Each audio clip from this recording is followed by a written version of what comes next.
DBC ছাড়া জলে মুন্ডেশ্বরী এখন বিপদসীমার উপর দিয়ে বইছে।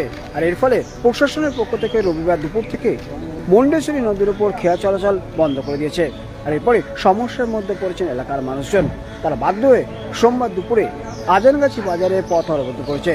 তাদের একটাই দাবি, যতক্ষণ না খেয়া চালু হবে ততক্ষণ পর্যন্ত এই পথ অবরোধ চলবে।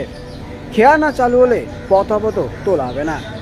খেয়া চালু না হওয়ার কারণে তারা সমস্যার মধ্যে পড়ছেন। তারা দ্বীপাঞ্চলের সঙ্গে যোগাযোগ করতে পারছেন না, এতে করে তাদের সমস্যার মধ্যে পড়তে হচ্ছে।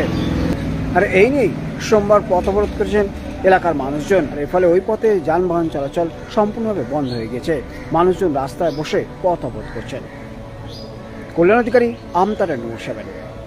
পাটুয়া দ্বীপাঞ্চলে যোগাযোগের ক্ষেত্রে রবিবার দুপুর পর্যন্ত নৌকা চলাচলের মাধ্যমে মানুষজনকে পারাপার করানো হচ্ছিল। তবে রবিবার দুপুরের পর থেকে উচ্চ পর্যায়ে প্রশাসনের নির্দেশ মতো নৌকা চলাচল বন্ধ করে দেওয়া হয়।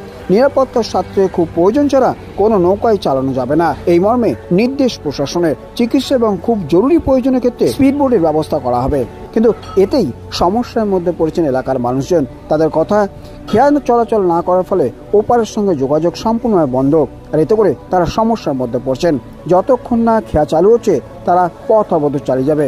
সেই মতন আজানগাছি বাজারে সোমবার বেলা থেকেই পথ অবরোধ চলছে। স্থানীয়রা পথ অবরোধে সামিল হয়েছে। ওই পথে যান চলাচল বন্ধ করে দেওয়া হয়েছে।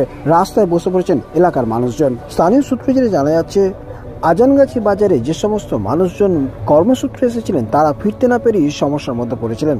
অবশেষে তাদের জন্য বেশ কয়েকটি নৌকার ব্যবস্থা করা হয় এবং তাদের দিকে ওপারে যাওয়ার ব্যবস্থা করে দেওয়া হয় প্রশাসনের পক্ষ থেকে, এমনটাই স্থানীয় সূত্রে জানা যাচ্ছে। Bureau report, Amtara news 7।